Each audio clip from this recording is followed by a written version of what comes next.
হিন্দুৱে মাংস থবই লাগে, আমি কাটি পেলাই গাহৰি মাংস থৈ আহিম। আমি গৰুৰ মাংস কিয় থম আপোনালোকে কওকচোন।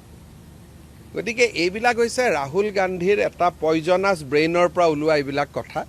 গতিকে ৰাহুল গান্ধীয়ে ভাবে যে হিন্দুৱে মাথাটো মছজিদত থব, বডিটো ক'ত থব।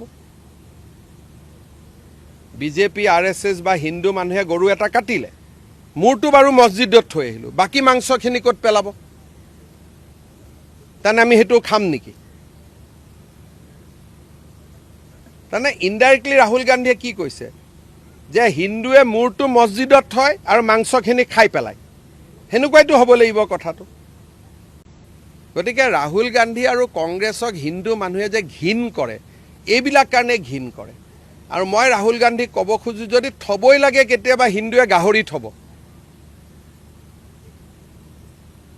মোৰ ৰিকমেণ্ডেশ্যনে হয় যে কোনোবাই যদি গৰু মাংস থৈ আহে আপোনালোকে গাহৰি মাংস থৈ আহিব।